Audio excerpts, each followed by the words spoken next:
나이 들어 거울을 보면 세월이란 게 이렇게 얼굴 위에 조용히 쌓이는 거구나 싶을 때가 많습니다. 얼굴에 새겨진 주름 하나하나마다 남편과 함께한 세월이 담겨 있지요. 남편과 처음 만난 건 제가 22이던 해였습니다. 그땐 세상이 아직 따뜻하고 사람에 대한 믿음이 흔하던 시절이었어요. 남편은 친구의 소개로 만났습니다. 키가 크거나 잘생긴 사람은 아니었지만 이상하게도 눈빛이 참 편안했습니다. 첫 만남 자리에서 그는 어쩐지 거짓이 없는 사람이라는 느낌을 주었어요. 말을 할 때마다 눈을 피하지 않았고 허풍을 떨지도 않았습니다. 그날 저녁 집으로 돌아오면서 문득 생각했지요. 아, 저런 사람이랑 살면 참 든든하겠다. 그 단단한 느낌이 지금까지도 제 기억 속에 선명하게 남아 있습니다. 연애를 시작하고 나서도 그는 달라지지 않았습니다.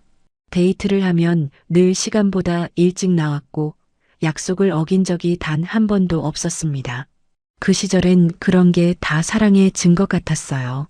비 오는 날 작은 우산 하나를 함께 쓰고 걸을 때도 그는 끝까지 제 어깨를 감싸주곤 했습니다. 그런 남편의 성실함이 저는 참 고마웠습니다. 남편은 연애 시절 내내 제게 솔직했습니다.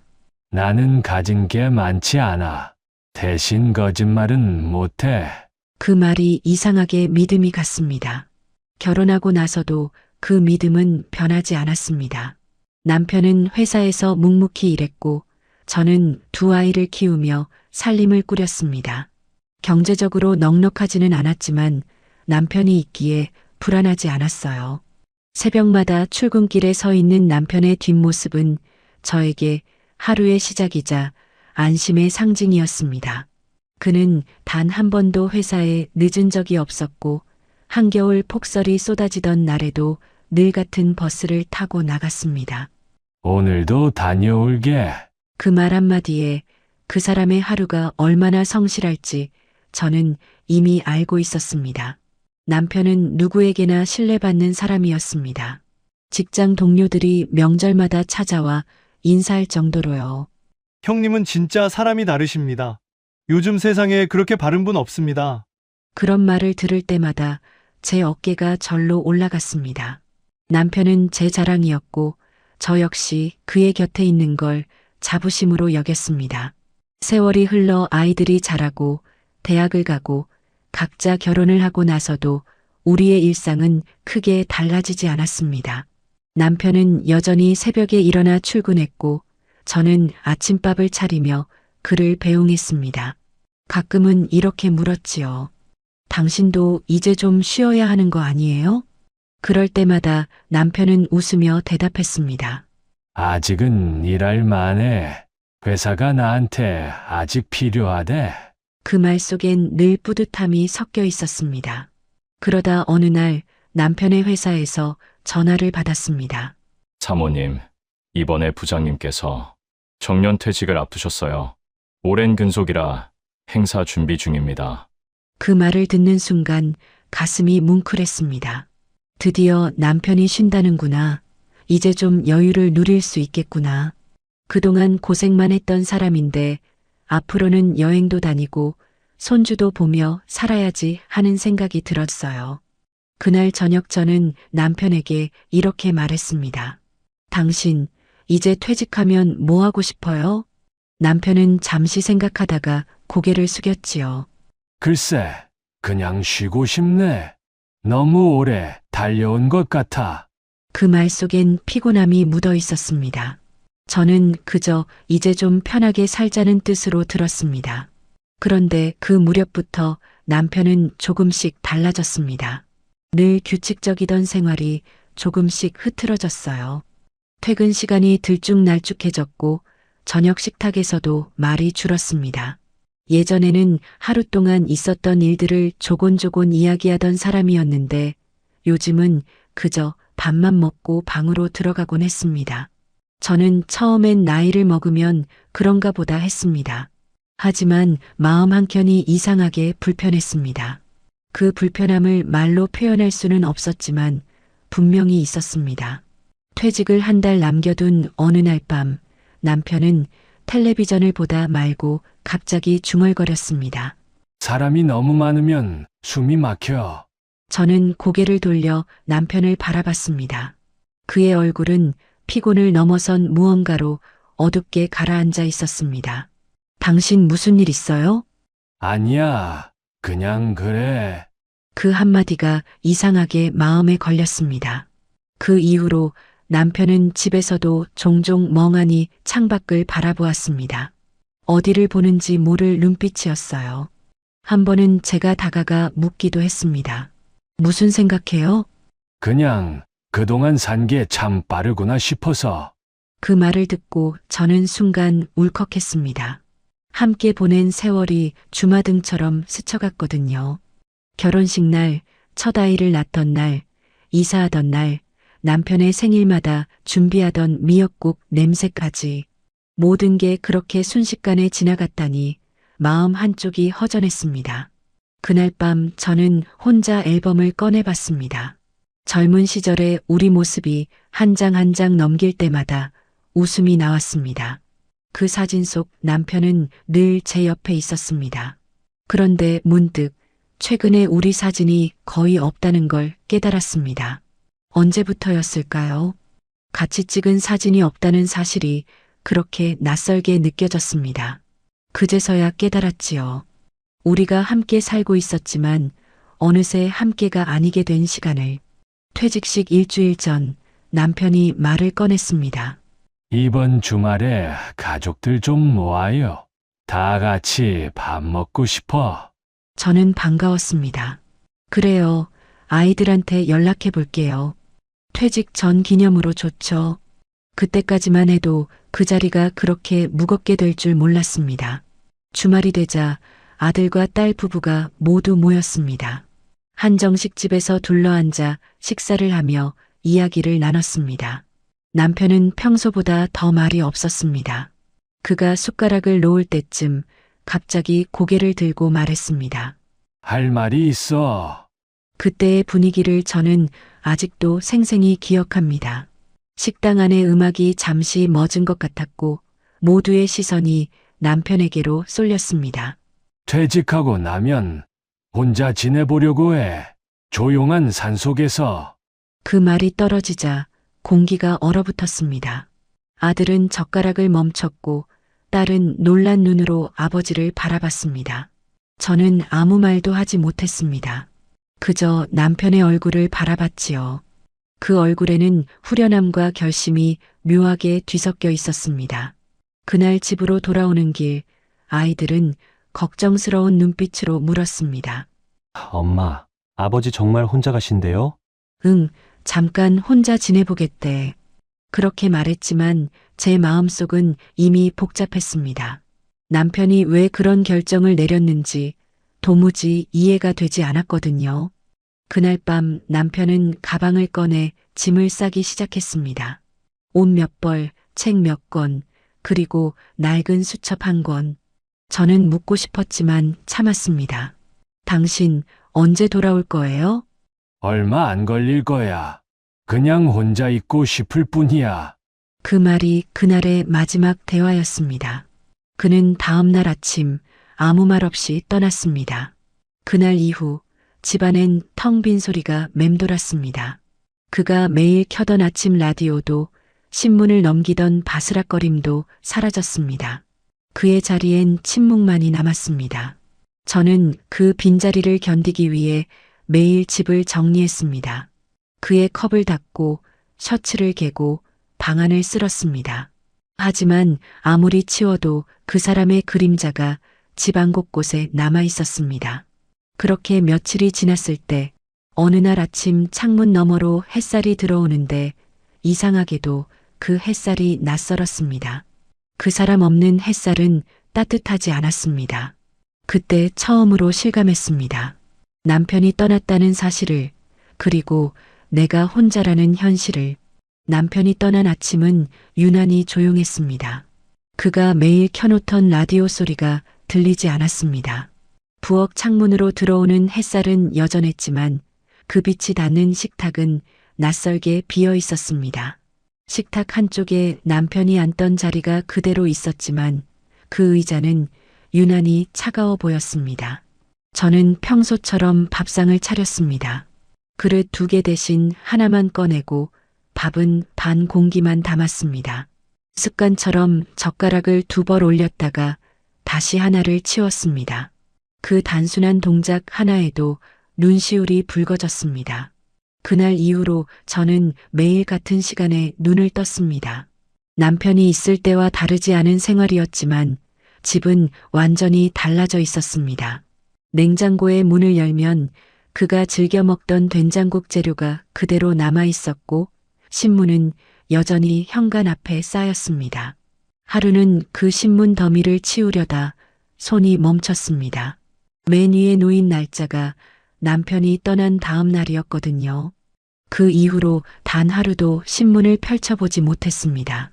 그가 돌아와서 읽을 것 같다는 말도 안 되는 생각이 마음을 붙잡았습니다. 저는 자주 거실 시계를 바라봤습니다. 그 시계는 여전히 남편이 퇴근하던 시간에 맞춰 눈에 들어왔습니다. 저녁 7시 반이 되면 제 몸은 자동으로 현관 쪽을 향했습니다. 그때마다 저는 마음속으로 스스로에게 말했습니다. 이제 그만, 아직도 습관이 남아있구나. 하지만 그 습관은 쉽게 사라지지 않았습니다. 현관 앞 신발장엔 여전히 남편의 구두가 가지런히 놓여 있었고 그 위엔 출근용 가방이 먼지를 덮은 채 그대로였습니다. 저녁이 가장 힘든 시간이었습니다. 혼자 먹는 밥은 밥맛이 없었습니다. 그가 있을 때는 국 하나, 반찬 2가지면 충분했는데 지금은 아무리 차려도 허전했습니다. 식탁 위에 국이 식어가고 숟가락을 내려놓을 때마다 정막이 방 안을 가득 채웠습니다. 그때마다 저는 일부러 TV를 켰습니다. 소리가 나야 덜 외로울 것 같아서요. 하지만 그 소리마저도 어느새 잡음처럼 들렸습니다. 방송이 끝나고 화면이 어두워질 때 그 침묵이 더 크게 들렸습니다. 밤이면 잠이 오지 않았습니다. 남편이 쓰던 방에서 새어나오던 작은 숨소리가 사라진 자리는 너무나 컸습니다. 이불을 덮고 눈을 감으면 자꾸 그 사람의 손등이 떠올랐습니다. 평생 일을 하며 거칠어진 손, 그 손이 제 이마를 쓰다듬던 감촉이 아직도 남아 있었습니다. 어느 날은 그 기억이 너무 또렷해서 순간 그 손이 제 이불 위에 얹힌 듯 느껴졌습니다. 그렇게 몇 주가 흘렀습니다. 시간은 멈춘 듯 흘러가고 계절이 바뀌는 소리조차 느리게 들렸습니다. 창밖에 벚꽃이 지고 장마가 찾아왔습니다. 빗소리가 지붕을 두드릴 때마다 마음이 허물어졌습니다. 그는 비 오는 날을 싫어했는데 지금 이 빗속 어딘가에서 어떻게 지내고 있을까? 그 생각만으로도 숨이 막혔습니다. 며느리가 전화를 걸어왔습니다. 어머니, 아버지한테 연락 안 오셨어요. 저는 일부러 태연하게 대답했습니다. 그래, 잘 지낸대. 산속이라 전파가 잘 안 된대. 하지만 전화를 끊고 나면 늘 후회했습니다. 거짓말을 하는 제 목소리가 낯설었거든요. 그동안 단 한 번도 남편에게 거짓말을 해본 적 없던 제가 이제는 남편의 부재를 감추기 위해 거짓을 말하고 있었습니다. 그 후로 저는 매일 남편의 물건을 하나씩 정리하기 시작했습니다. 하지만 이상하게도 정리를 하면 할수록 방 안의 냄새가 더 짙어졌습니다. 셔츠에 남은 세제향, 책장 속에 끼워둔 메모지, 서랍 안에 접혀있던 영수증까지 모든 것이 그 사람의 흔적이었습니다. 그 흔적이 사라지면 마치 그가 정말로 사라질 것 같았습니다. 그래서 결국 다시 제자리에 돌려놓았습니다. 결국 정리란 건 제 마음이 준비될 때까지는 할 수 없는 일이라는 걸 그때 알았습니다. 하루는 습관처럼 시장에 나갔습니다. 남편이 즐겨 먹던 생선을 보자 발걸음이 멈췄습니다. 손에 들었다가 다시 내려놓고 몇 걸음 옮기다가 또 돌아왔습니다. 결국 그 생선을 사서 집으로 왔지만 요리를 하지는 못했습니다. 냄비 앞에 서서 생선을 바라보다가 그대로 눈물이 쏟아졌습니다. 그 사람 없이 이 음식을 먹을 수 없다는 생각에 손이 떨어지지 않았습니다. 결국 그 생선은 냉장고에서 며칠을 버티다 버려졌습니다. 시간이 한 달을 넘겼을 즈음 저는 조금씩 바깥 세상으로 나가보려 했습니다.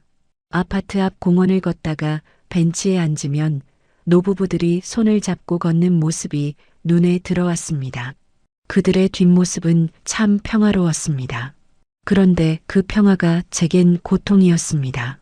내가 그들처럼 늙어갈 줄 알았는데 이제는 혼자 남았다는 사실이 견디기 어려웠습니다. 공원에서 돌아오는 길에 하늘을 올려다보면 저도 모르게 중얼거렸습니다.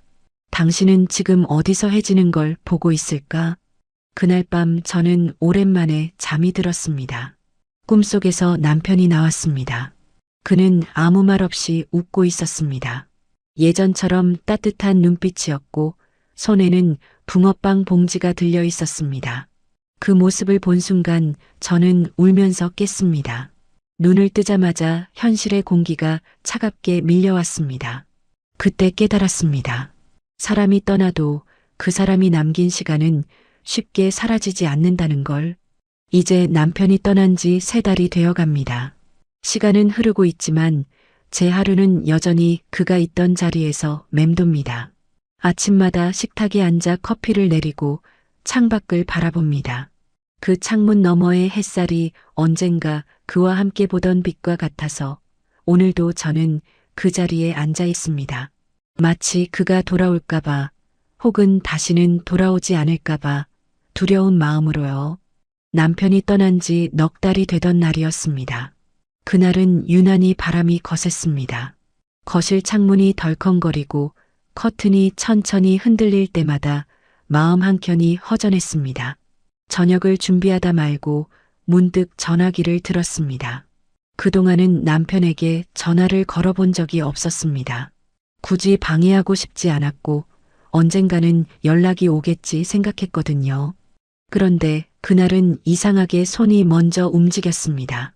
번호를 누르는 동안 손끝이 떨렸습니다. 2번의 신호음이 지나고 익숙한 목소리가 들렸습니다. 여보, 그 한마디에 가슴이 무너졌습니다. 그동안 꾹 참아온 눈물이 터져 나왔습니다. 하지만 저는 울음을 삼켰습니다. 그저 조용히 숨을 고르고 말했습니다. 잘 지내요? 남편은 잠시 말을 멈추더니 짧게 대답했습니다. 응, 괜찮아. 그 말이 다였습니다. 더 묻고 싶은 말이 수없이 떠올랐지만 그 한마디면 충분했습니다. 그가 살아있고 어디선가 숨쉬고 있다는 사실이 그날은 전부였습니다. 전화를 끊고 나서 한참 동안 자리에 앉아 있었습니다. 집안은 여전히 조용했지만 그 조용함 속에 조금의 온기가 돌아왔습니다. 그날 밤 저는 오랜만에 푹 잠이 들었습니다. 꿈속에서도 남편은 말없이 서 있었습니다. 멀리서 산 안개 속에서 제 쪽을 바라보고 있었지요. 그 모습이 이상하게 또렷했습니다. 며칠 뒤 남편에게서 문자가 왔습니다. 괜찮으면 한번 와요. 그 짧은 문장을 보는 순간 심장이 빠르게 뛰었습니다. 저는 곧장 가방을 챙겼습니다. 별다른 준비는 하지 않았습니다. 그저 그가 있는 곳을 확인하고 싶었습니다.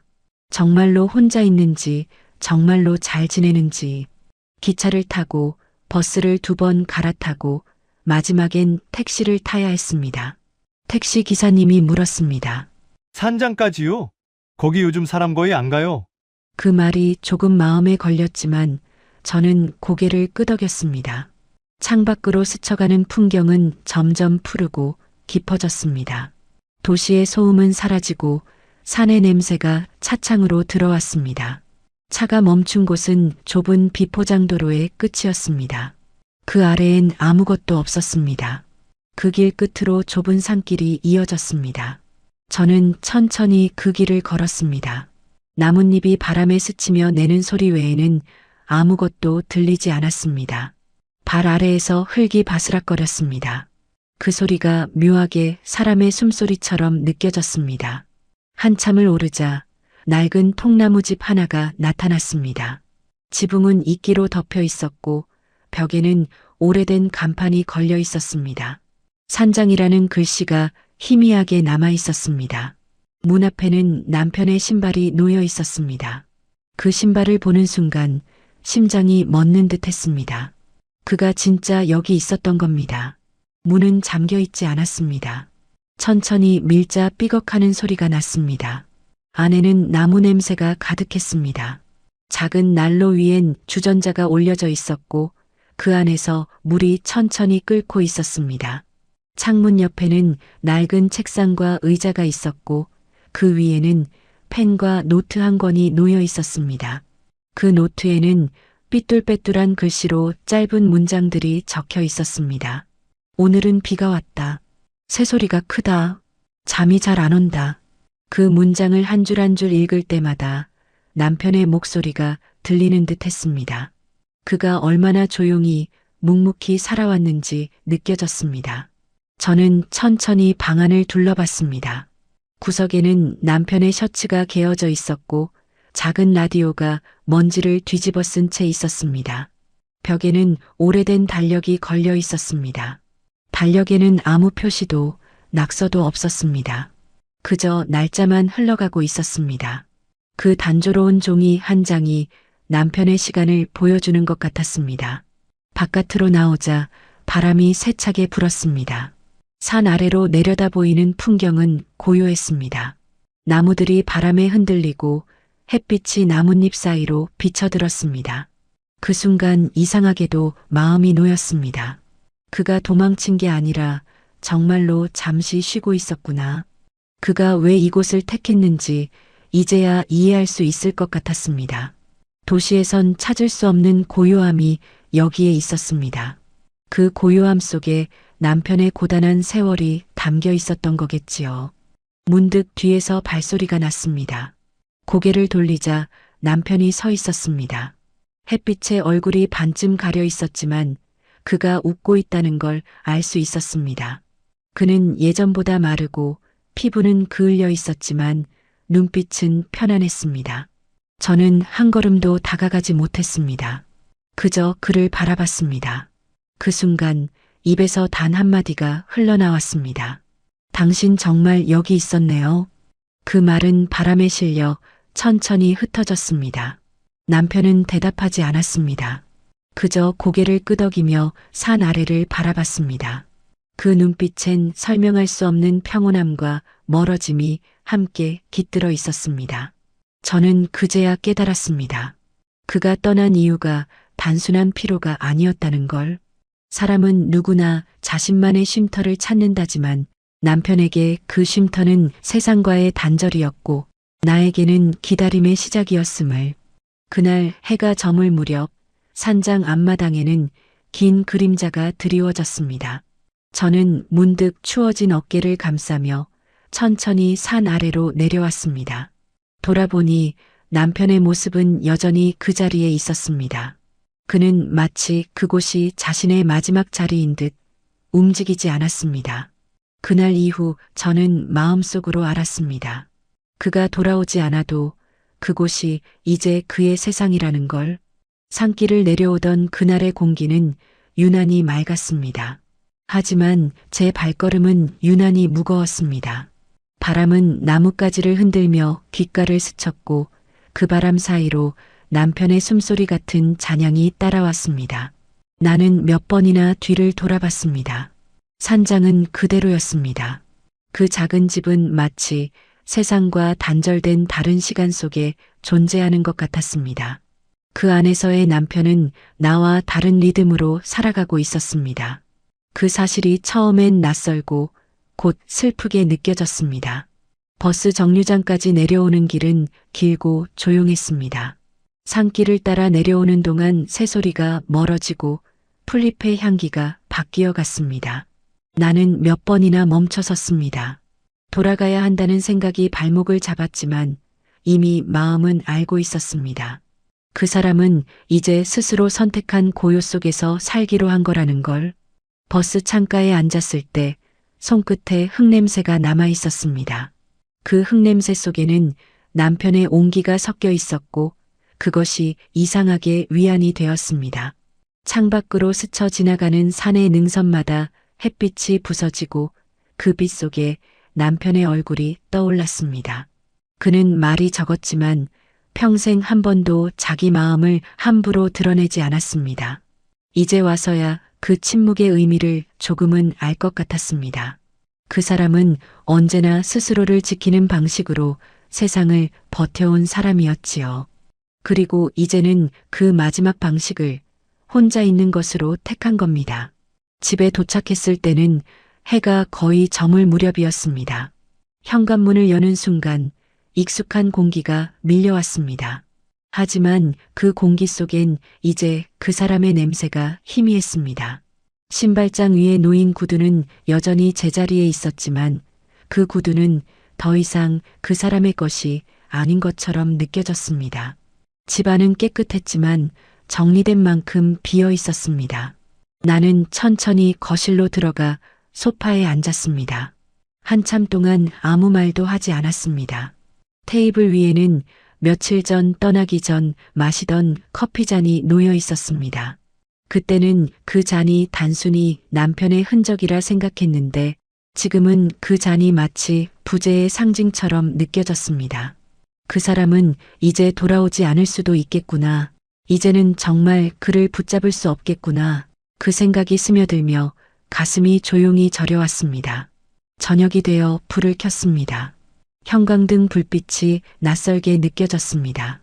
남편이 있을 때는 그 빛 아래서 늘 식탁에 앉아 이야기를 나누었는데 이제 그 자리는 그림자만 앉아 있었습니다. 나는 조용히 창문을 열었습니다. 멀리서 여름벌레 소리가 들려왔습니다. 그 소리는 마치 산에서 들었던 소리와 닮아 있었습니다.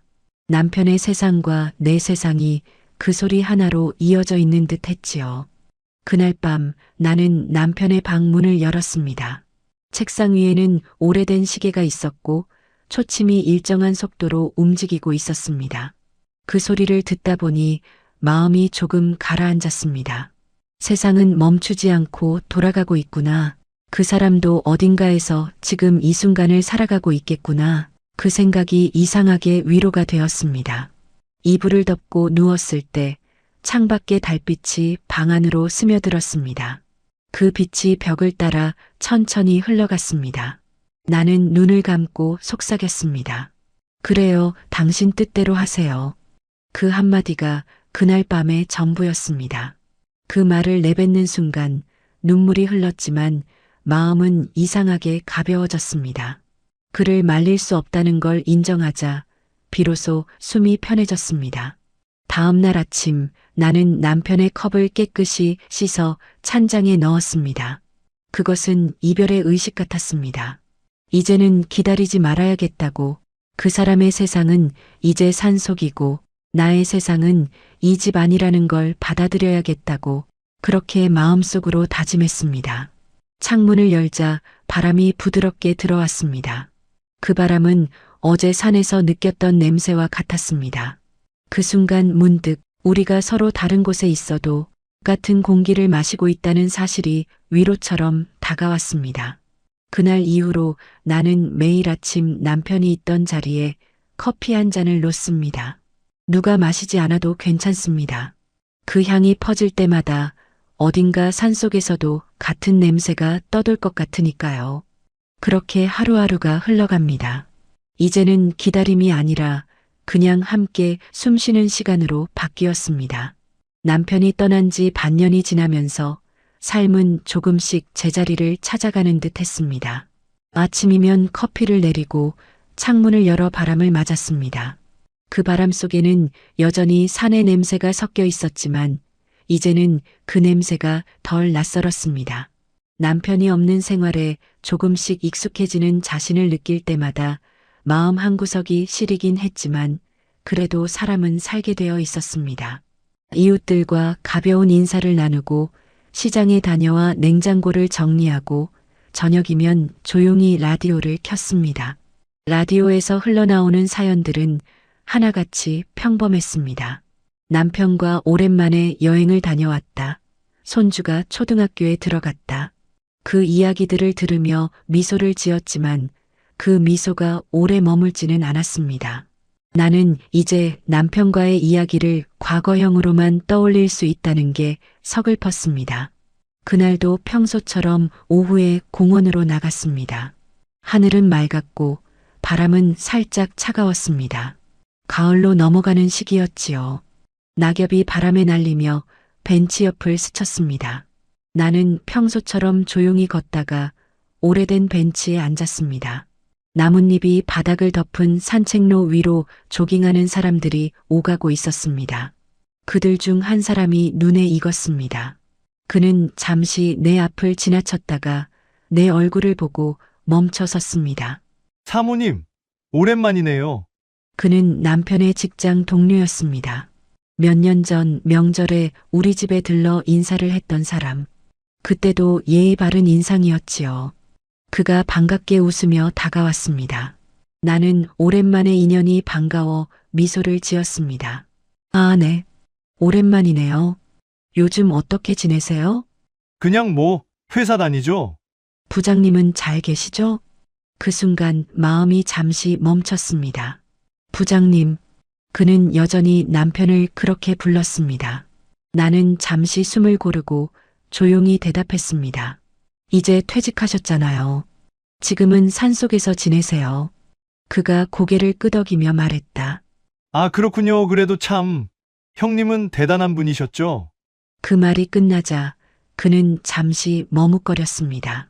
그의 표정에 어딘가 망설임이 스쳤습니다. 그런데 그는 말을 이어가려다 잠시 내 눈치를 봤습니다. 예전에 회사 다닐 때 말인데요. 형님이 가끔 다른 여자분이랑 같이 있는 걸 봤어요. 같은 부서 사람들 중에서도 다들 알고 있었죠? 그 말이 공기 속에 떨어지는 순간 세상이 멈춘 듯 했습니다. 멀리서 들리던 아이들의 웃음소리, 바람에 스치는 낙엽소리, 모든 것이 한순간에 사라졌습니다. 내 귀에는 오직 그 한 문장만이 남았습니다. 다른 여자분이랑 같이 있는 걸 봤어요. 그는 미안한 표정으로 덧붙였습니다. 아, 제가 괜히 말씀드렸네요. 그땐 그냥 친한 직원인 줄 알았는데, 그의 말은 이어졌지만 더 이상 들리지 않았습니다. 몸이 굳은 채로 나는 벤치 끝에 손을 올렸습니다. 손끝이 차가웠습니다. 햇살이 여전히 따뜻한데 피부는 식어 있었습니다. 심장이 천천히 무너지는 소리가 들리는 듯 했습니다. 그가 떠난 뒤에도 나는 오랫동안 그 자리에 앉아 있었습니다. 바람이 불 때마다 낙엽이 무릎 위로 떨어졌습니다. 그 낙엽을 치우려 손을 뻗었지만 손끝은 떨렸습니다. 믿었던 세월이 한순간에 무너지는 감각은 말로 표현할 수 없었습니다. 그동안 남편을 믿고 의심조차 하지 않았던 나 자신이 한없이 어리석게 느껴졌습니다. 그날 저녁 집으로 돌아오는 길은 길고 어두웠습니다. 가로등 불빛이 희미하게 흔들렸고 발밑에 그림자가 낯설게 따라왔습니다. 현관문 앞에 서서 한참 동안 열쇠를 돌리지 못했습니다. 문을 열면 그 사람이 없는 집이 또다시 나를 맞이할 것이니까요. 그 집 안에서 이제 무엇을 믿어야 할지 몰랐습니다. 거실 불을 켜자 환한 빛이 퍼졌습니다. 그 빛 속에서 식탁 위에 놓인 커피잔이 보였습니다. 그 커피잔을 바라보다가 갑자기 숨이 막혔습니다. 그 잔을 쥐던 손, 그 손이 지금은 누구의 손을 잡고 있을까? 그 생각이 머리를 스쳤습니다. 나는 천천히 의자에 앉았습니다. 방 안은 따뜻했지만 마음은 얼음처럼 차가웠습니다. 그 순간 내 입에서 조용히 한마디가 흘러나왔습니다. 그 사람이 그럴 리가 없어요. 그 말은 내 안에서만 맴돌고 공기 속으로 녹아 사라졌습니다. 그러나 그 말이 사라지자마자 마음속 어딘가가 확실히 무너졌습니다. 그날 밤 나는 잠들지 못했습니다. 시계 초침이 움직이는 소리조차 크게 들렸습니다. 그 소리마다 남편의 발자국이 겹쳐 들렸습니다. 그가 집을 나서던 그날의 뒷모습이 머릿속에서 반복되었습니다. 이제는 그 뒷모습 뒤에 내가 알지 못했던 또 다른 그림자가 따라붙는 것처럼 느껴졌습니다. 그날 이후로 마음은 한시도 가만히 있지 못했습니다. 잠을 자도 밥을 먹어도 머릿속은 온통 그 말뿐이었습니다. 형님이 다른 여자랑 같이 있는 걸 봤어요. 그 한 문장이 하루 종일 귓가에서 맴돌았습니다. 누가 한 말이든 어떻게 들었든 그 말이 진실이든 아니든 상관없었습니다. 이미 내 마음속에는 혹시라는 씨앗이 심어졌고 그 씨앗은 빠르게 뿌리를 내리고 있었습니다. 그날 밤 나는 집안을 돌아다녔습니다. 남편의 서랍을 열고 책장을 뒤지고 옷장 안을 살폈습니다. 손끝으로 옷감이 스치는 감촉이 낯설었습니다. 이 모든 물건이 갑자기 다른 사람의 것처럼 느껴졌습니다. 정리정돈이 잘 되어 있는 남편의 공간이 오히려 불안했습니다. 무엇 하나 흐트러져 있지 않은 그 질서가 마치 나에게 숨길 것이 있다는 신호처럼 보였기 때문입니다. 서랍 속에서 오래된 수첩 하나가 나왔습니다. 남편이 늘 메모하던 검은색 작은 수첩.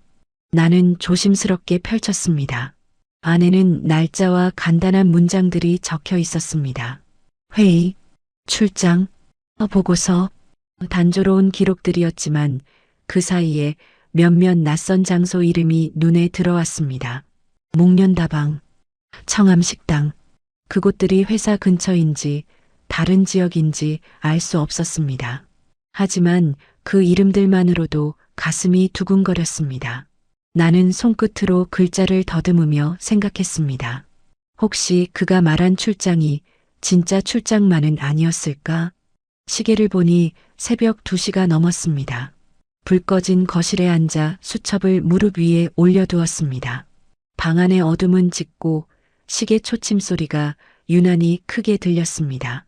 그 소리마다 가슴이 철렁 내려앉았습니다. 그가 산에 간 게 아니라 다른 어딘가로 간 것은 아닐까? 그 생각이 머릿속을 맴돌 때마다 심장이 조여들었습니다. 그 다음 날 나는 결국 아이들에게 전화를 걸었습니다. 그날 공원에서 들은 말을 도저히 혼자 삼킬 수 없었기 때문입니다. 오전 햇살이 들어오던 부엌 창가에서 나는 전화를 붙들고 서 있었습니다. 먼저 딸에게 전화를 걸었습니다. 딸의 목소리는 평소처럼 밝았습니다. 엄마, 무슨 일 있어요? 나는 잠시 머뭇거리다가 조용히 물었습니다. 너 아버지가 회사 다닐 때 혹시 다른 여자랑 같이 있는 거 본 적 있니? 잠시 정적이 흘렀습니다. 딸의 숨소리가 조금 흔들렸습니다. 엄마, 무슨 소리예요? 그런 일 없었어요. 아버지가 그럴 분이세요? 그 말에 나는 가슴이 철렁 내려앉았습니다. 하지만 곧이어 또 묻고 싶었습니다. 정말이야? 한 번도? 정말이에요. 그런 일 있으면 제가 몰랐겠어요? 그 말이 끝나자마자 나는 입을 다물었습니다. 대화는 더 이어지지 않았습니다. 전화를 끊고 나서도 손에서 열기가 가시지 않았습니다. 믿어야 할까? 아니면 의심해야 할까? 그 사이에서 마음이 갈라지는 느낌이었습니다. 딸의 말은 진심이었지만 이미 내 안에는 불신이 자라나 있었습니다. 믿음은 한번 금이 가면 다시는 원래대로 돌아가지 않는다는 걸 그때 처음 알았습니다. 그날 저녁엔 아들에게도 전화를 걸었습니다. 퇴근 후라 그런지 피곤한 목소리였습니다. 엄마, 왜요? 나는 같은 질문을 했습니다. 너도 혹시 아버지가 회사 다닐 때 누굴 만나는 거 본 적 있니? 아들은 잠시 웃으며 말했습니다. 엄마, 무슨 생각하세요? 아버지가 그런 분 아닌 거 알잖아요. 그 말에 목이 메었습니다. 아이들의 말이 옳았으면 좋겠다고, 정말 그랬으면 좋겠다고 바랐습니다. 그런데 그 말이 오히려 더 혼란스러웠습니다. 왜냐면 그들이 모른다면 나 혼자만 모르는 또 다른 세상이 있었다는 뜻이니까요. 밤이 되자 나는 부엌불을 끄고 창문 앞에 섰습니다. 유리창에 내 얼굴이 비쳤습니다. 그 얼굴은 낯설었습니다. 의심으로 가득 찬 표정이었고 눈가에는 피로가 드리워져 있었습니다. 그 순간 깨달았습니다. 내가 지금 두려운 건 남편의 거짓이 아니라 그 거짓이 진실일 수도 있다는 가능성이었습니다. 손에 쥐고 있던 수첩을 다시 펼쳤습니다. 그 안에 글자들이 점점 번져 보였습니다. 눈물이 흐르고 있었던 겁니다. 그 눈물이 종이를 적시며 잉크를 번지게 했습니다. 그 번진 글자들이 마치 남편이 남긴 흔적처럼 느껴졌습니다. 명확하지 않지만 지워지지도 않는 흔적. 그건 믿음이 사라진 자리에서 남은 가장 잔인한 증거 같았습니다.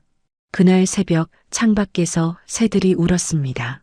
그 울음소리가 낯설게 들렸습니다. 나는 소파에 앉아 새벽빛이 거실로 스며드는 걸 지켜봤습니다. 그 빛 속에서 스스로에게 조용히 말했습니다. 이제 정말 무엇이 진실인지 모르겠어요. 그 한마디가 공기 속에 스며들며 방 안을 메웠습니다. 그 말은 고백이었고 동시에 절망이었습니다. 그날 이후 나는 다시 잠을 이루지 못했습니다. 눈을 감으면 남편의 산장 대신 낯선 여자의 그림자가 어둠 속을 스쳐 지나갔습니다. 그 그림자는 점점 또렷해졌고 내 마음은 서서히 무너져 내렸습니다. 며칠이 흘러도 마음은 가라앉지 않았습니다. 밤이면 수첩의 낯선 글자들이 자꾸 눈앞에 떠올랐습니다. 목련다방, 청암식당.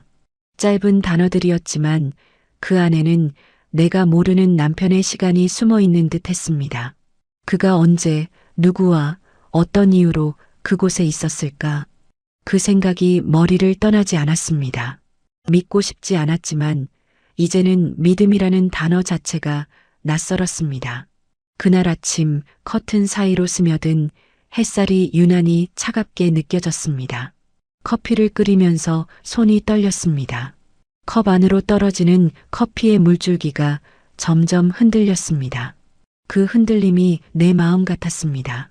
나는 조용히 주저앉아 식탁 위에 컵을 바라봤습니다. 그 속에서 내 얼굴이 일그러져 있었습니다. 그때 문득 텔레비전에서 들려오는 뉴스 소리가 귀에 들어왔습니다. 사설 탐정, 배우자 불륜조사 급증. 순간 손이 멈췄습니다. 그 한 문장이 내 안을 꿰뚫었습니다. 그동안 피하고 싶었던 생각이 머릿속에 스며들었습니다. 정말 알아봐야 하나? 그 질문이 마음 깊은 곳에서 울렸습니다. 하지만 곧 또 다른 목소리가 속삭였습니다. 아니야, 믿어야지. 그 두 목소리가 하루 종일 싸웠습니다. 그러다 결국 이 싸움에 종지부를 찍어야겠다는 생각이 들었습니다. 이대로는 평생 남편의 그림자에 갇혀 살게 될 것 같았습니다. 저녁 무렵 나는 작은 노트를 들고 서랍 안을 뒤졌습니다. 예전 친구가 알려준 전화번호 하나가 떠올랐습니다. 사람 찾는 일 전문 선민사무소. 종이 위에 적혀 있던 그 번호를 바라보다가 손끝으로 천천히 눌렀습니다. 신호음이 길게 이어졌습니다. 여보세요. 낯선 남자의 목소리가 들렸습니다. 나는 숨을 한번 삼켰습니다. 남편의 행방을 알고 싶어요. 그 한마디가 입 밖으로 나오자 오랫동안 막혀있던 무언가가 터져 나오는 듯 했습니다. 전화를 끊은 뒤 나는 한참 동안 아무 말도 하지 않았습니다. 결국 이 길로 들어서게 되었구나. 그 생각이 들었습니다. 창밖에는 비가 내리고 있었습니다. 빗방울이 유리창에 닿으며 흘러내렸습니다. 그 물길이 마치 내 결심의 무게 같았습니다. 며칠 뒤 탐정 사무실을 찾았습니다. 건물 3층, 오래된 간판이 붙어 있었습니다. 불륜조사센터. 문을 열자 낯선 공기와 종이 냄새가 섞인 공간이 펼쳐졌습니다. 사무실 안에는 남루하지만 단정한 책상이 있었고 그 뒤에 앉은 중년의 남자가 고개를 들었습니다. 무슨 일로 오셨습니까? 그는 내 얼굴을 오래 바라보았습니다. 나는 가방 속에서 남편의 사진을 꺼냈습니다. 젊은 시절 회사에서 찍은 단체 사진 한 장. 그 속에서 남편은 미소 짓고 있었습니다. 이 사람을 찾아주세요. 그가 사진을 받아들며 고개를 끄덕였습니다. 조사 절차와 비용에 대해 설명을 들었지만 머릿속엔 아무것도 들어오지 않았습니다. 그저 한 가지 생각뿐이었습니다. 이제는 진실을 알아야 한다. 누가 나를 뭐라 하든 이 의심의 무게를 견딜 수 없으니까. 사무실을 나설 때 비가 다시 내리고 있었습니다.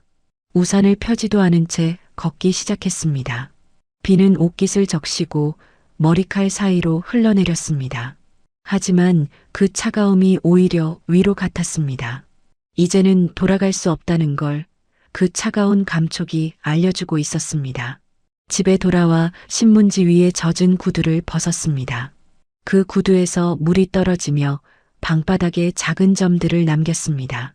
그 물자국이 천천히 번지면서 마치 시간처럼 느껴졌습니다. 나는 소파에 앉아 두 손을 모았습니다. 탐정이 남편의 행적을 쫓고 있을 이 시간, 나는 다시 기다림의 시간 속으로 들어가게 된 겁니다. 이번엔 사랑의 기다림이 아니라 진실의 기다림으로.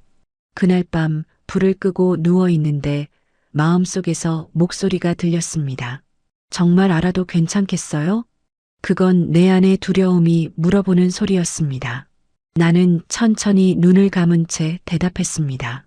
괜찮아요. 이제는 모르는 게 더 아파요. 그 한마디가 방 안에 울려 퍼지고 다시 조용해졌습니다. 그날 이후로 나는 매일 전화기를 곁에 두고 잠들었습니다. 언제 탐정에게서 연락이 올지 모르니까. 그 기다림은 고통이었지만 그 고통마저도 이제는 내 삶의 일부가 되어버렸습니다. 며칠 동안 아무 연락도 없었습니다. 시간이 흐를수록 불안은 커졌고 마음속은 끝없는 회색 안개 속에 갇혀 있었습니다. 시계 초침이 움직이는 소리가 유난히 거칠게 들렸습니다. 밤이면 눈을 감을 수 없었고 낮이면 창밖만 바라봤습니다. 탐정의 연락이 언제 올지 모른다는 생각에 하루 종일 전화기 곁을 지켰습니다. 그리고 어느 날 오후 전화가 울렸습니다. 탐정이었습니다. 결과가 나왔습니다. 직접 보시는 게 좋겠습니다. 그 짧은 문장이 내 심장을 움켜쥐었습니다. 손에 힘이 빠져 전화기를 떨어뜨릴 뻔했습니다. 사무실로 가는 길은 길고 낯설었습니다. 버스 창가로 스치는 풍경이 눈에 들어오지 않았습니다. 심장은 일정한 박자를 잃었고 머릿속은 비어 있었습니다. 산속이라 했잖아요. 혼자라 했잖아요. 그 문장이 계속 맴돌았습니다. 문을 열자 탐정이 조용히 고개를 숙였습니다. 책상 위에는 두꺼운 봉투 하나가 놓여 있었습니다. 그는 말없이 봉투를 내밀었습니다. 직접 확인하시는 게 좋겠습니다. 그의 목소리는 낮고 조심스러웠습니다. 나는 손끝으로 봉투를 집었습니다. 서류 안에서 종이 냄새와 약한 인화지 냄새가 섞여 나왔습니다. 사진 몇 장이 정갈하게 들어 있었습니다. 나는 그 첫 장을 천천히 꺼냈습니다. 사진 속에는 분명 남편이 있었습니다. 회색 점퍼를 입고 익숙한 걸음으로 길을 걷고 있었습니다. 그의 손에는 다른 여자의 손이 쥐어져 있었습니다. 그 여자는 중년의 차분한 얼굴을 하고 있었고 두 사람은 마치 오래된 연인처럼 자연스러웠습니다. 햇살이 그들의 어깨 위로 부드럽게 내려앉아 있었습니다. 그 평온한 장면이 내게는 가장 잔혹하게 느껴졌습니다. 눈앞이 흔들렸습니다. 숨이 목구멍에서 걸려 올라오지 않았습니다. 손에 들고 있던 사진이 미세하게 떨렸습니다. 그 떨림이 너무 커서 사진이 마치 살아 움직이는 것처럼 보였습니다. 나는 천천히 두 번째, 세 번째 사진을 넘겼습니다. 그들은 식당 앞에서도 작은 공원 벤치에서도 함께 있었습니다. 남편의 얼굴은 내가 알던 얼굴이 아니었습니다. 그는 웃고 있었습니다. 내가 오랫동안 보지 못했던 편안한 웃음이었습니다. 사진 속의 남편은 산속에서 마음을 다스리는 사람이 아니었습니다.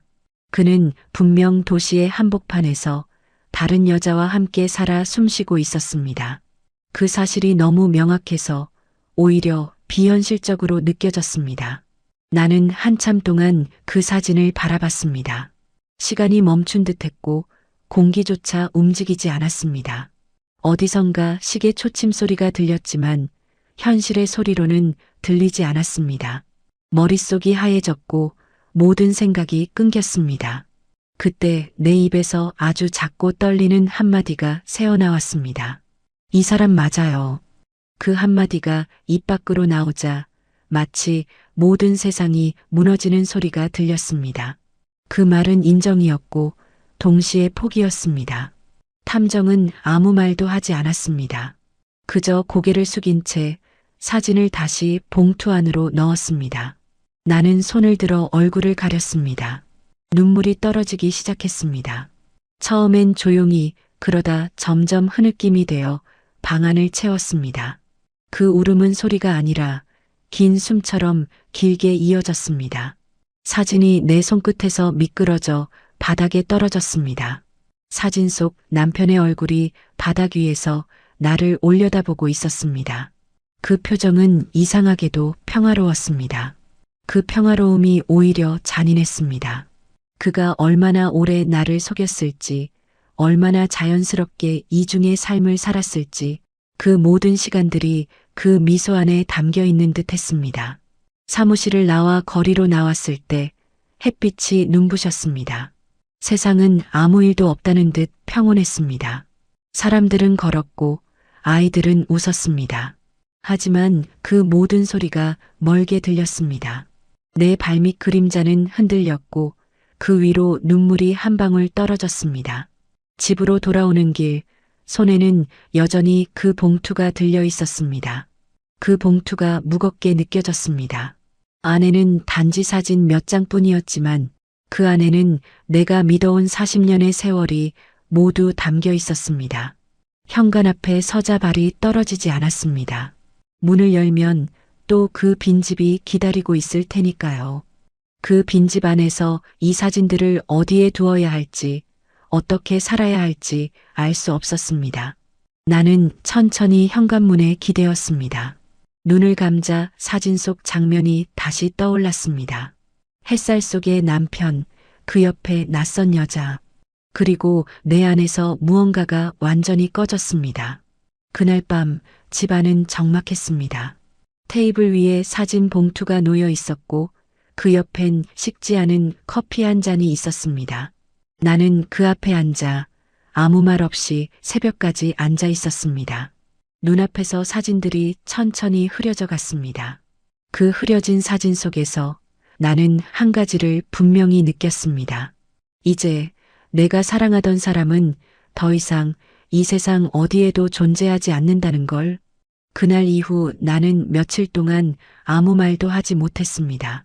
식탁 위엔 아직도 사진 봉투가 그대로 놓여 있었고 그 옆에 커피잔은 그대로 식어 있었습니다. 밤마다 눈을 감으면 사진 속 그 장면이 되살아났습니다.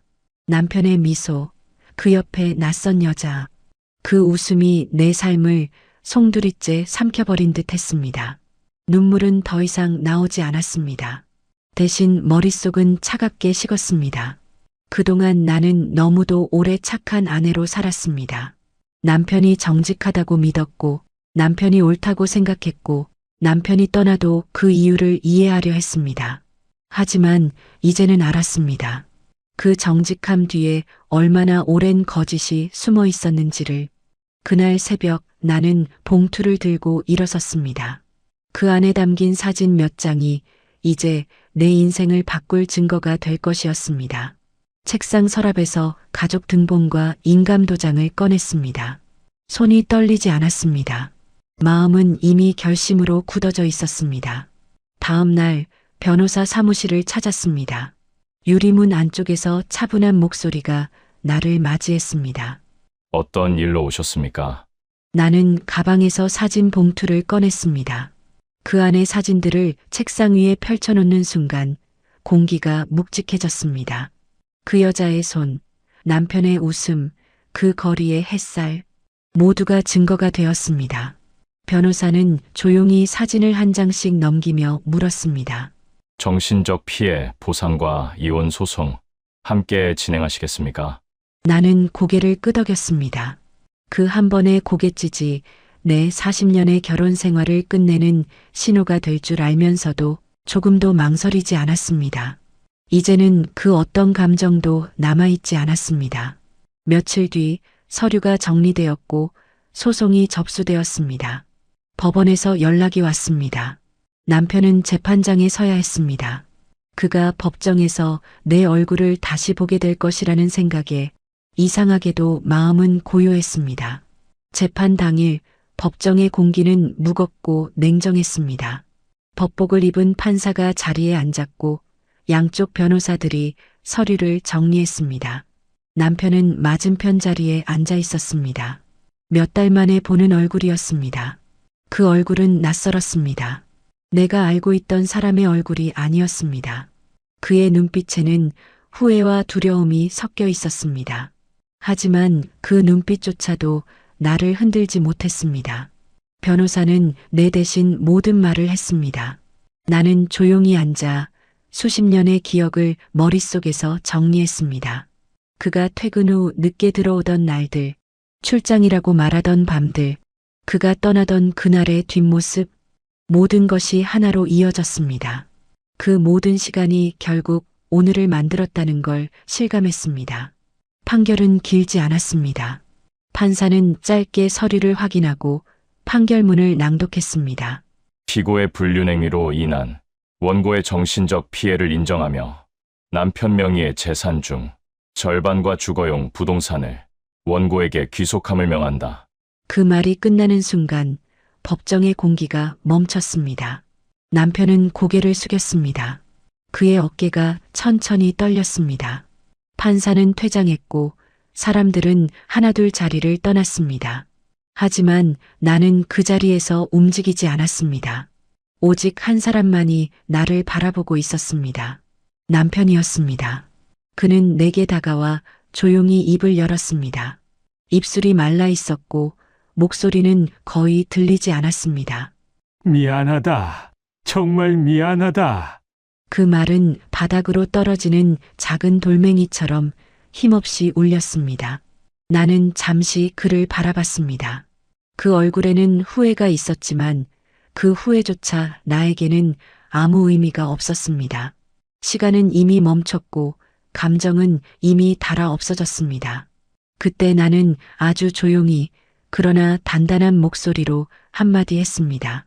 그렇게 원하던 혼자 사는 삶, 이제 마음껏 살아보세요. 그 말이 끝나자 남편의 얼굴에서 모든 표정이 사라졌습니다. 그는 아무 말도 하지 못한 채 그대로 고개를 떨궜습니다. 나는 그를 지나쳐 법정을 나왔습니다. 문이 닫히는 소리가 작게 울렸습니다. 밖으로 나오자 늦은 오후의 햇살이 내 얼굴에 닿았습니다. 그 햇살이 따뜻했지만 내 마음은 차분했습니다. 나는 긴 세월 동안 남편의 그늘 아래 살았지만 이제는 내 그림자로만 걸을 수 있게 된 것이었습니다. 그날 집으로 돌아오자 거실 창문으로 붉은 노을이 들어왔습니다. 테이블 위에는 아직 정리되지 않은 법원 서류가 놓여 있었습니다. 나는 조용히 의자에 앉았습니다. 그리고 오래된 결혼 반지를 천천히 손에서 뺐습니다. 반지가 테이블 위로 굴러 떨어져 작은 소리를 냈습니다. 그 소리가 내 마음의 마지막 끈을 끊어 놓았습니다. 창밖의 하늘은 점점 어두워지고 있었습니다. 그 어둠 속에서 나는 스스로에게 처음으로 속삭였습니다. 이제 내 인생은 나의 것. 집으로 돌아왔을 때 문을 여는 손끝이 낯설지 않았습니다. 오랫동안 무겁게만 느껴지던 현관문이 오늘은 이상하리만큼 가벼웠습니다. 거실 불을 켜자 따뜻한 빛이 천천히 방 안을 채웠습니다. 그 빛 속에서 먼지가 떠올랐고 공기가 움직였습니다. 모든 게 여전했지만 그 안에서 나는 달라져 있었습니다.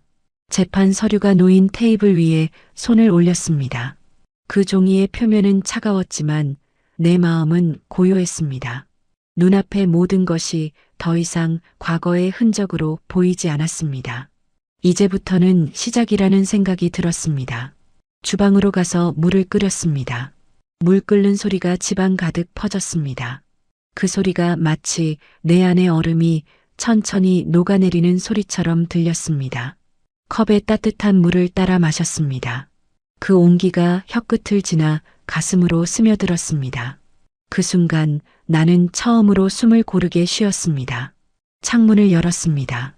늦은 저녁에 공기가 들어왔고 커튼이 천천히 흔들렸습니다. 멀리서 아이들의 웃음소리가 들렸습니다.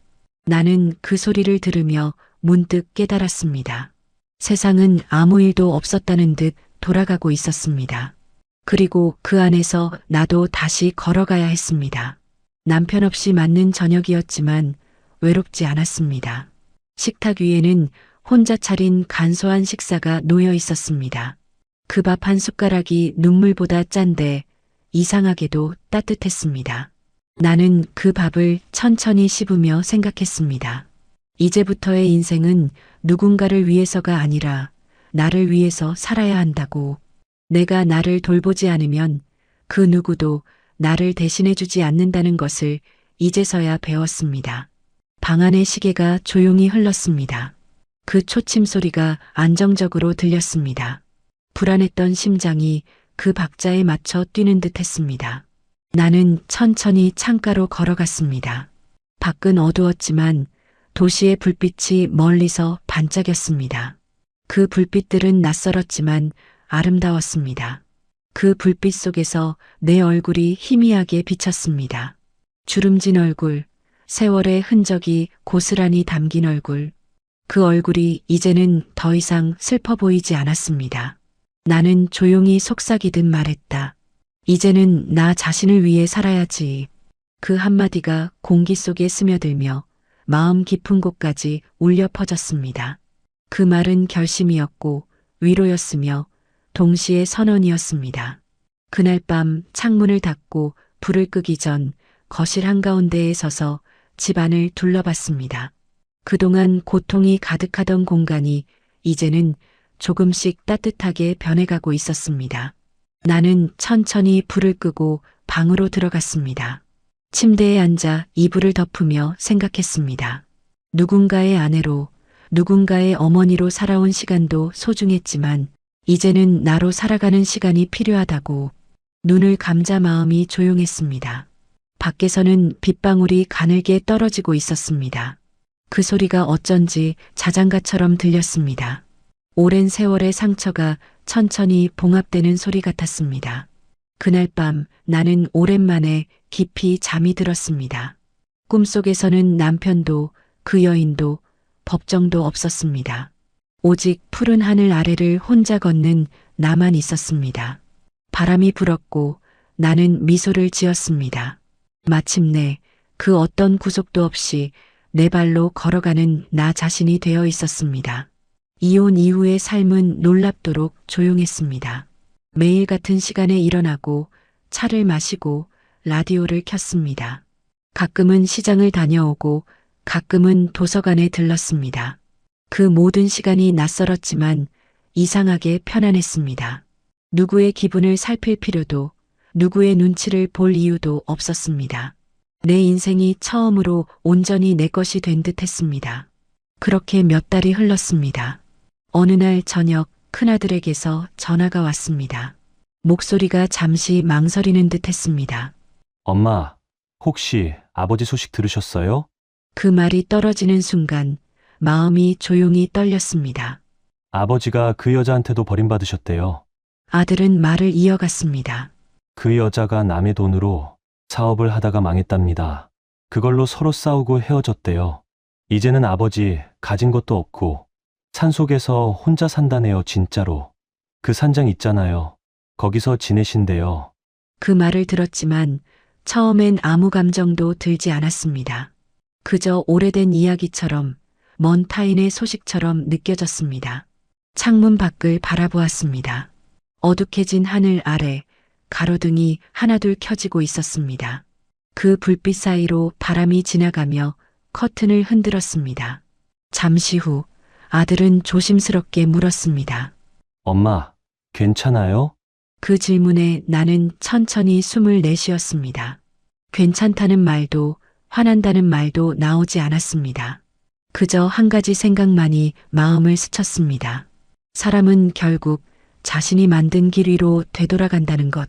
전화를 끊은 뒤 나는 식탁에 앉았습니다. 테이블 위에는 찻잔 하나가 놓여 있었습니다. 그 안에 물이 이미 식어 있었습니다. 차갑게 식은 그 물 속에서 내 얼굴이 일그러져 있었습니다. 그 얼굴은 슬픔도 연민도 아니었습니다. 오로지 조용한 체념이었습니다. 남편은 결국 자신이 꿈꾸던 혼자의 삶을 얻었습니다. 하지만 그 삶은 스스로 선택한 고요가 아니라 모든 것을 잃고 남은 침묵이었습니다. 그가 그토록 찾아 헤매던 자유는 결국 고립이었고 그가 지키려 했던 자존은 허무였습니다. 나는 조용히 손을 들어 찻잔을 치웠습니다. 그리고 천천히 중얼렀습니다. 그 사람은 결국 자신이 만든 산으로 돌아갔구나. 그 한마디가 방 안에 울리고 다시 고요가 찾아왔습니다. 그 고요 속에서 마음이 이상하게 편안해졌습니다. 복수도 미련도 이제는 남지 않았습니다. 그저 한 사람의 인생이 그렇게 흘러갔다는 사실만이 남았습니다. 그날 밤 나는 불을 끄지 않고 창가에 오래 앉아 있었습니다. 바람이 불어 창문이 살짝 흔들렸습니다. 멀리서 산의 윤곽이 어둠 속에서 희미하게 드러났습니다. 그 산은 언젠가 남편이 떠나며 말하던 그 산 같았습니다. 언젠가 그 산에서 모든 걸 내려놓고 살고 싶다. 그의 그 말이 떠올랐습니다. 그땐 몰랐습니다. 그 말이 결국 이렇게 슬픈 예언이 될 줄은. 나는 창문을 닫으며 조용히 속삭였습니다. 그래요. 이제라도 편히 사세요. 그 말엔 원망도 연민도 없었습니다. 그저 세월이 흘러 도달한 인간의 한계와 이해가 담겨 있었습니다. 그날 이후로 나는 다시 일상의 시간을 살아갑니다. 아침에는 햇살이 들고 저녁에는 라디오가 울리고 밤이 되면 창문 밖으로 별이 반짝입니다. 그 모든 평범함이 이제는 가장 큰 위로가 되어 있었습니다. 시간은 흘렀습니다. 남편의 소식이 들려온 지도 벌써 몇 계절이 지났습니다. 봄이 오고 꽃이 피고 여름이 지나 또다시 낙엽이 흩날렸습니다. 그 사이 나는 조금씩 나를 되찾았습니다. 이제는 남편의 이름을 떠올려도 마음이 흔들리지 않았습니다. 미움도 연민도 다 지나간 일처럼 느껴졌습니다. 그 사람의 삶은 그 사람의 몫이었고 내 남은 인생은 이제 온전히 내 몫이었습니다. 나는 가끔 혼자 여행을 떠났습니다. 바닷가 근처의 작은 마을, 오래된 찻집, 이름 없는 산길, 그곳에서 마시는 커피 한 잔, 낯선 바람 한 줄기에도 감사할 수 있었습니다. 사람은 이렇게도 다시 시작할 수 있구나. 그 사실이 내게는 기적처럼 느껴졌습니다. 어느 날 저녁, 오래된 앨범을 꺼내봤습니다. 젊은 시절의 내가 그 안에서 웃고 있었습니다. 남편 옆에서 아이들과 함께 웃던 내 얼굴은 세월에 묻혀있던 나를 다시 불러냈습니다. 그 사진을 덮으며 나는 미소를 지었습니다. 그때의 나, 지금의 나 모두가 결국 나였습니다. 사랑했던 시간도 상처받았던 시간도 모두가 나를 이 자리로 데려다준 길이었습니다. 창문을 열자 저녁 바람이 부드럽게 불었습니다. 멀리서 새소리가 들렸고 하늘은 붉게 물들어 있었습니다. 나는 그 풍경 속에 한참을 서 있었습니다. 바람이 내 머리카락을 스치고 지나갔습니다. 그 바람 속에는 어쩐지 오래전 남편의 숨결이 섞여 있는 듯 했습니다. 그러나 그 감촉이 더 이상 아프지 않았습니다. 그저 한 시절이 지나간다는 걸 알려주는 바람이었습니다.